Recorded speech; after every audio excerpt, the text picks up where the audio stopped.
خۆی ئەو هێزی داعش ئێستا شەڕی پارتیزانیەکە ئەگەر سەرکەوتوو بێ بتوانێت منتیقەی ڕزگارەکە ئەو کاتە شەڕی جەبهەی دروستەکاتەوە دیسانەوە.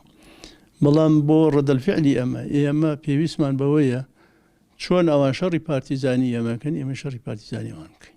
لەبەرەوە زۆربەی پێشمەکە دێنەکانی کۆن ئەمانە شارەزایانێ لە شەڕی پارتیزانی پێویستە تۆش هێزێ وەکو ئەو هێزێ بەکاربێری بۆ شەڕی پارتیزانی. من ئەوەی بیستمە چەکەکان بە ناعەدالەتی دابشکراوە بە سەر لیواکانە بەسەر هێزەکانە.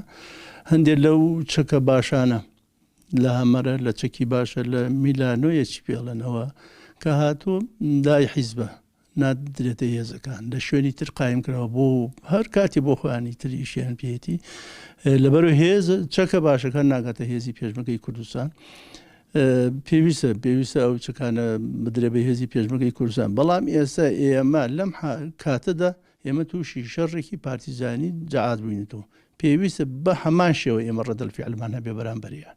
ئەمانە ئەبێ بیری بکەیت و چۆن چارەسەرەکرێت، چۆن لیان دەدەیت، چۆن زەربیان لێ دەیت و ئەوانە بەو شێوە چارەسەری ئەو کێشانەکرێت. وەکووتمان ئەبێ کۆڕ و کۆبنەوە بکرێ بۆ نمرە پێشمەکە دێنەکان هەموو شەڕی پارتیزانی ئەزانن.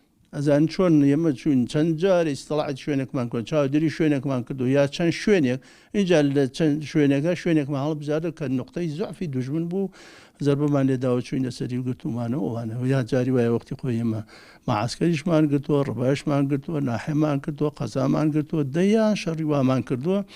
پێویستە بەوە پێشمەرگە دێنیدان کۆ بکرێن و پرتوڕیان پێ بکرێت ڕێیان وەربگیرێ کە مادەم دوژمنێکمانە شەڕی پارتیزانیمانەکە ئێمەش پێویستە ڕەدەلفعلی ئێمەش وەکو ئەو شەڕی پارتیزانیان لەگەڵا بکەین بچینە ناو جەرگەیان.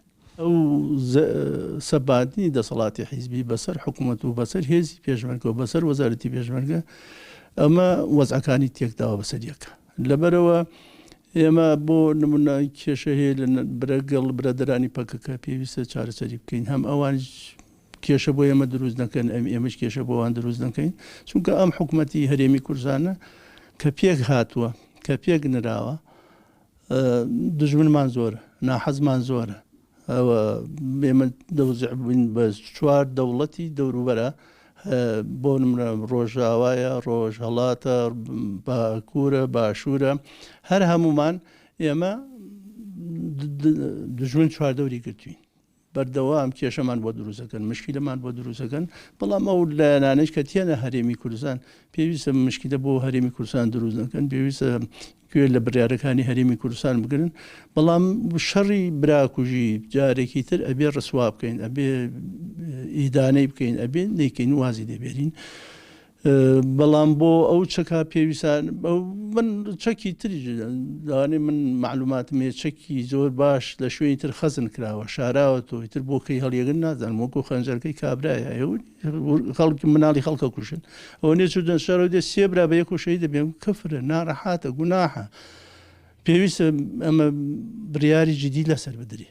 ئەوە تا لە هەموو لایەکۆ شەڕیان دەست پێ کردو ئەوانە اینجا ئەو سات لە ناوجێش عێراقی ئەوان دەستیانەوەشانی سەر ڕویان کردو دە هەرێمی کوردستان زەربەر لە ئێمە و لە هێزی پێشمەرگە و لە خەڵکی ئێمەدەن و خەڵکی ئێمە کوژن. ئەوەتە لەولەوە عەرەبە شۆفێنەکان تێنە سەر ئەرزوو ئاوی خەڵکی کوردستان لە ناوچە دابرێنراوەکان ئەیانێ هەر بە زۆر داگیریکەن.